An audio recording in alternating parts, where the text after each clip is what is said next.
Bonsoir à toutes et à tous et bienvenue dans ce journal.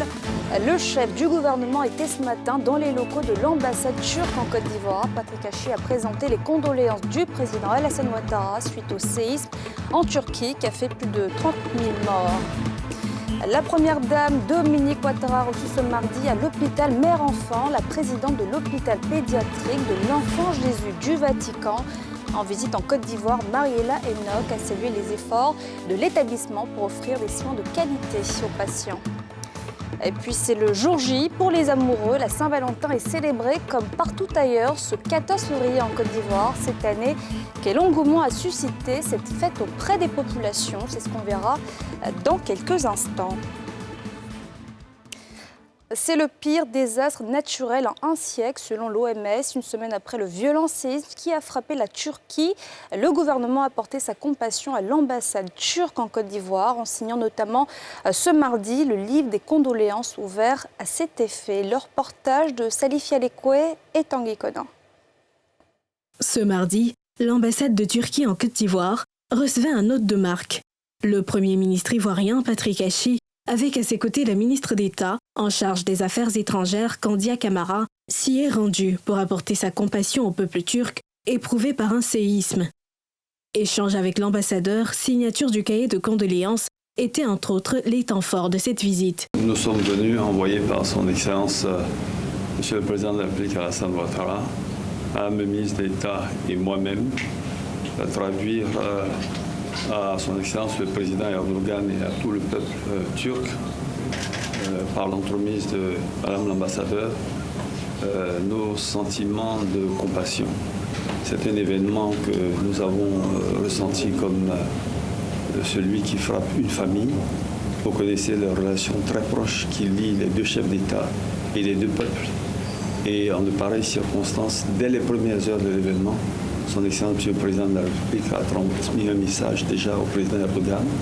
Aujourd'hui, nous venons physiquement signer le livre de condoléances et à traduire verbalement à Madame l'ambassadeur des sentiments, comme je l'ai dit, de tristesse, des sentiments de condoléances, les sentiments de compassion.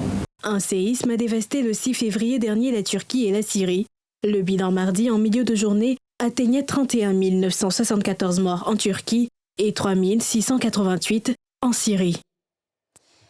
Et pour soigner les blessés, il faut des hôpitaux. En Côte d'Ivoire, la première dame Dominique Ouattara a reçu à l'hôpital Mère-Enfant de Bangerville la présidente de l'hôpital pédiatrique Bambino Jesus du Vatican, un hôpital aux standards internationaux apprécié par Mariella Enoch qui a salué les efforts de l'établissement pour offrir des soins de qualité à tous les patients et quelle que soit leur classe sociale. Nadja Eja, Kimo Eric. Les services de pédiatrie, néonatologie, d'imagerie médicale, d'oncologie pédiatrique, d'hospitalisation obstétrique et bien d'autres de l'hôpital Mère-Enfant de Bangerville ont été parcourus durant un peu plus d'une heure par une délégation conduite par la première dame Dominique Ouattara, qui avait à ses côtés Mariella Enoch, directrice de l'hôpital Bambino Jesus du Vatican. Aux normes internationales et avec un plateau technique de dernière génération, l'établissement séduit l'invité du jour. Ce soit l'exemple que c'est un hôpital qui peut aussi s'offrir à qui a la possibilité de venir, qui a les moyens, mais aussi aux plus pauvres et aux indigènes. L'hôpital Mère-Enfant, c'est vraiment un grand espoir. Donc, elle espère bien qu'il peut devenir l'hôpital Bambino Jesus en Afrique. Je veux remercier vraiment beaucoup Madame la Première Dame pour l'avoir offert la possibilité de venir visiter l'hôpital et comprendre en tout cas les biens que ça vient donner à la population ici. Une fierté pour la Côte d'Ivoire et un atout pour le système sanitaire qui se voit renforcé.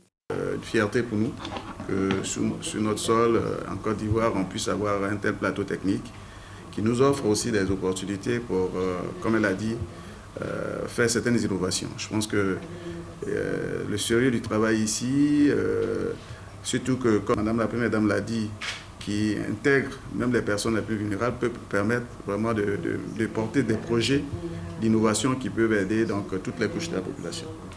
Et je pense qu'on verra avec Madame la Première Dame et la Direction générale comment héberger certains projets de recherche et d'innovation ici.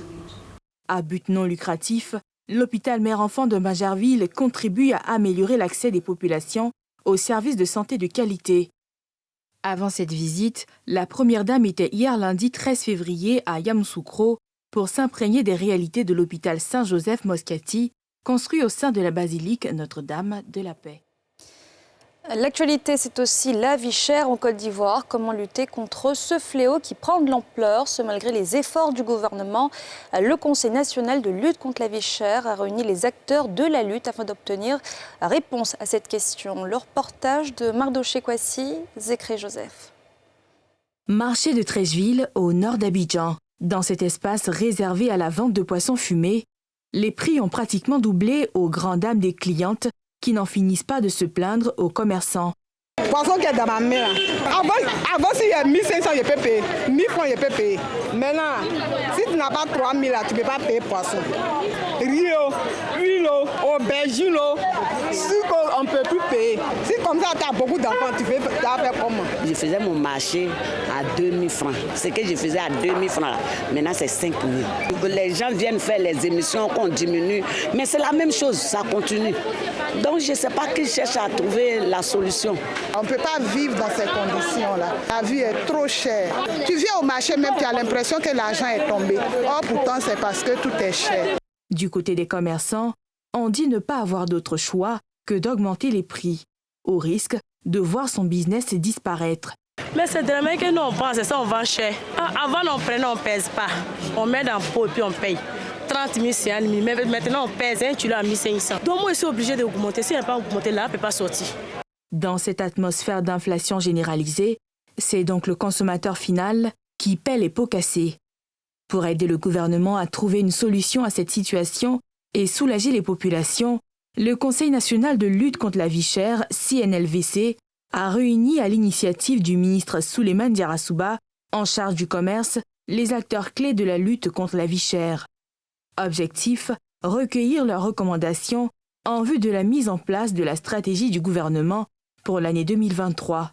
Nous, au Conseil national de lutte contre la vie chère, on a pour mission de faire des propositions au gouvernement à partir des concertations que nous avons avec les acteurs clés, à partir de l'évolution des prix, à partir des rencontres que nous avons avec les consommateurs.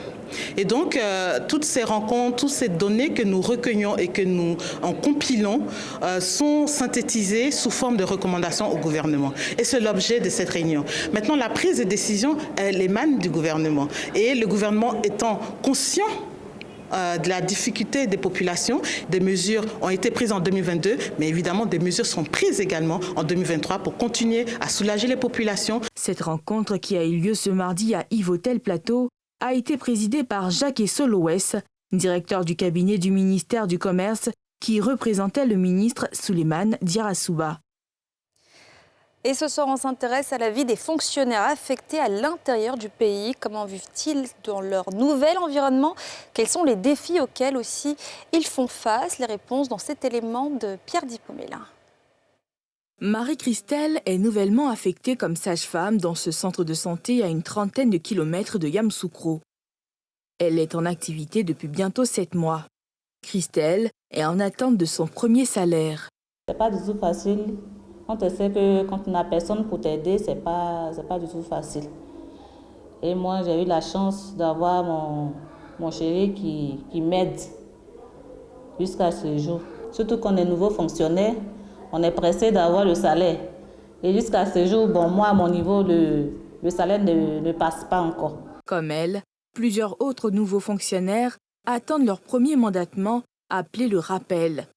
Mariam Sissé est à son premier poste ici à Labokro, un village du département d'Atié-Guakro. Institutrice stagiaire, elle vit avec 2 de ses collègues. C'est un peu difficile, on a forcément recours à l'aide des parents, tout ça, à des amis aussi, à l'aide des amis, tout ça. J'ai jamais vécu dans un village et on s'adapte avec la population, entre collègues, tout ça, on s'adapte.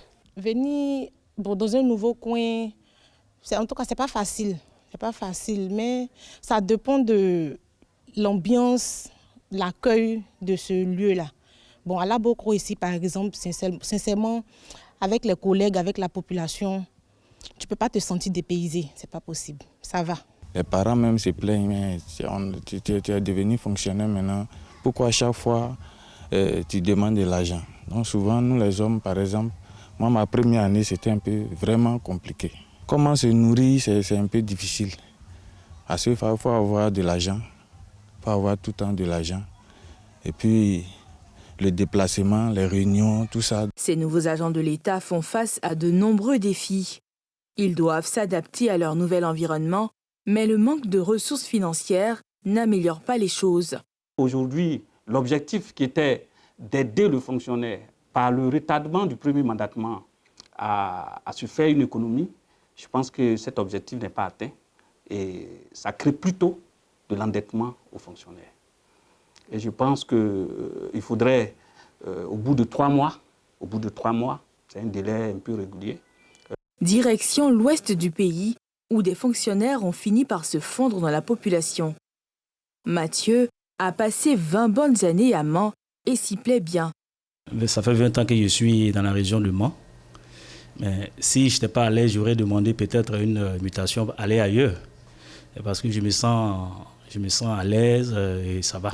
En dehors des heures de travail, j'ai une plantation de cacao où je vais très souvent là-bas avec les enfants.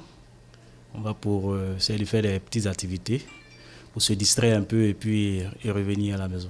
Exercer le métier d'instituteur est un challenge pour bien de jeunes qui font face à un manque criard de logement. Suite au déficit de logement, nous sommes logés 3 par logement. Il y a 3 logements pour 7 mètres. Vraiment, c'est déplorable. Nous vivons dans des conditions vraiment misérables.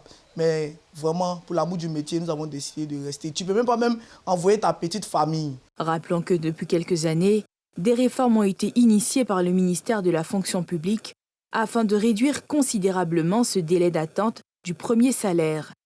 Selon cette réforme, les nouveaux enseignants pourront percevoir désormais leur appel après 1 an de fonction et les autres fonctionnaires au bout de 3 mois. Et puis à Yamoussoukro, la 9e édition du Forum des stages a refermé ses portes vendredi dernier. Un forum qui a accueilli plus de 1000 étudiants venus des universités et grandes écoles du pays avec pour objectif améliorer leur valeur sur le marché compétitif de l'emploi. Le point avec Nikema Moussa. Visite de stand, rencontre B2B, panel. Nous sommes à la 9e édition du Forum des stages, dénommé New Power à l'Institut national polytechnique Félix Houphouët-Boigny de Yamoussoukro. Un rendez-vous entre les entreprises et les étudiants, candidats à l'insertion professionnelle, venus des 4 coins du pays. Il faut dire que lorsqu'on finit le cours à l'université, nous avons des difficultés à pouvoir nous insérer dans la vie active, c'est-à-dire dans la vie professionnelle. Donc nous venons en même temps prendre connaissance avec les professionnels. Cela va faciliter l'intégration des étudiants dans le monde professionnel parce qu'aujourd'hui, trouver un stage simplement devient un peu plus difficile. Voilà. En tout cas, ce sont des initiatives à encourager. Ce forum est vraiment un moment important pour chaque jeune pour pouvoir comprendre ce que c'est que les stages, ce que c'est que l'insertion professionnelle. Cette édition, comme le veulent les organisateurs, vient mettre un pont entre les jeunes diplômés et le monde du travail. Nous sommes dans l'année de la jeunesse, en cette année 2023. Donc c'est comment fabriquer, mettre en place des leviers d'accélération de l'emploi des jeunes. Comment essayer de favoriser l'intégration professionnelle des plus jeunes. Et donc le but aujourd'hui, c'est d'atteindre plus de 500 stages donc, à offrir aux jeunes, donc stages donc, qualifiants ou de pré-emploi. Il faudrait, pour qu'ils soient compétitifs, très bien préparés, vraiment donc à faire face à l'entretien d'embauche, à la recherche de l'emploi et même, pourquoi pas, à avoir l'esprit de l'entrepreneuriat. Selon les organisateurs, ce forum a pour objectif de donner de meilleures chances aux jeunes diplômés à travers des rencontres et des échanges avec les chefs d'entreprise. Et pour cette édition, ce sont plus de 1000 étudiants des universités et grandes écoles qui se sont retrouvés dans la capitale politique ivoirienne. Ils sont de plus en plus nombreux, ces Ivoiriens qui s'adonnent aux jeux de hasard, une pratique qui fait partie du quotidien de bon nombre d'entre eux, au point d'en être incapables aujourd'hui de s'en défaire. Comment arrive-t-on à une telle dépendance et surtout, comment s'en sortir? Élément de réponse de Mardoché Kwasi et Tanguy Conan. Dans ce point de vente de jeux de hasard, communément appelé loto, des personnes de tout âge et de tout sexe affluent chaque jour pour jouer à ce jeu. Ça fait 2 ans. 2 ans que je suis dedans. Je peux jouer au moins 2500 par jour. Pour le moment, je veux continuer. Je ne sais pas quand je vais arrêter, mais je veux continuer. Chaque jour, hein, s'il y a l'argent, je joue. Hein. Il y a quelque chose de 5 jeux, merci, il y a 6 jeux. Hein. On joue tout. Aujourd'hui, on ne peut pas voler quand on joue l'auto, c'est déjà mieux. On va aller jusqu'au bout. On n'a pas encore gagné les millions, on ne peut pas arrêter. Parmi ces joueurs réguliers et quotidiens figure Guissot Despris. 4 fois par jour, depuis plus de 10 ans, il joue à ce jeu. Il se présente aujourd'hui comme un expert qui détient les secrets pour débusquer les numéros gagnants. Un cas de 13 heures, moi je vois 69. Voilà. Là, 69, là, on peut l'accompagner avec quoi? Moi je vois le 17. Je me mets plus de jeux loto même. On a joué 2 anciens, on a gagné 3700, on prend les 3700, on mange un peu, on se défait un peu, on prend 500 encore pour jouer. Jusqu'à chaque jeu on avance. Il y a longtemps on est dedans, pour arrêter c'est difficile. Une fois que tu es rentré dedans, c'est comme tu ne peux plus ressortir. Cette incapacité à se défaire de ces jeux de hasard est en fait une situation anormale appelée addiction ou dépendance. Quand on tombe dans l'addiction, il n'y a pas d'addiction positive. On est déjà dans le négatif. On est dans un comportement, on y est tous les jours et on y met plus de temps qu'on y mettait au départ, mais sans le savoir. Deuxième chose, on se sent un peu mal, il y a un petit malaise parce qu'on n'a pas fait le comportement. C'est un comportement qui est décalé, c'est une déviation comportementale. Une situation qui n'est pas sans conséquence pour ces personnes dépendantes, même si la possibilité d'en guérir existe. C'est le temps qui va, c'est la vie qui va, c'est les autres activités qu'on délaisse, c'est même des risques qu'on prend. On peut en guérir, déjà il faut commencer par lui dire qu'il y a un problème. Quand il a pris conscience, le reste du calendrier de la prise en charge, on peut arranger ça avec lui. À la Croix-Bleue, nous faisons donc la prise en charge de ces addictions comportementales. Et évidemment, à la PISAM aussi, nous avons pu ouvrir une consultation depuis bientôt 3 années. L'importance que prend la question de la dépendance aux jeux de hasard en Côte d'Ivoire a poussé les autorités à initier en 2020 un projet de loi qui leur permettra d'assurer leur rôle régalien de protection de la population contre l'addiction aux jeux. Ce projet de loi prévoit en effet une amende de 1 million à 10 millions de francs CFA pour qui émet ou diffuse par quelque moyen que ce soit une communication commerciale en matière de jeux de hasard non conforme à la réglementation en vigueur. Et puis les Ivoiriens sont-ils moins amoureux? Ce mardi, la Côte d'Ivoire célèbre la Saint-Valentin, mais contrairement aux précédentes années, l'engouement était moins au rendez-vous, à en croire ce reportage de Nikema Moussa et Zécré Joseph. Nous sommes à quelques heures de la Saint-Valentin, fête de l'amour. Pour les inconditionnels de cette célébration, il est toujours important de célébrer l'amour. Je suis venue acheter les cadeaux pour mon chéri. On est venu acheter les chocotois et serviettes de badet. Tu es devenu cher alors que l'année passée, là, c'était moins cher. L'amour, là, ça est toujours là. C'est toujours la même chose, là. En tout cas, pour moi, l'année passée, l'année surpassée, cette année, c'est la même chose. L'amour est désacralisé pour moi. Voilà, l'amour est désacralisé pour moi. Donc, vraiment, c'est ce qui fait que le Saint-Valentin applique vraiment un certain coût. Mais à la limite, ça existe toujours. Voilà, ça suffit à dimension variable. Hein. À la veille de la célébration du 14 février, l'engouement n'est pas au goût des commerçants. Pour le moment, ça ne donne pas bien. Peut-être la dernière minute, les clients peuvent sortir sans pas trop. L'année passée, là, c'était bim. Cette année-là, c'est pas trop ça. Franchement, c'est pas trop ça. L'année ne se ressemble pas.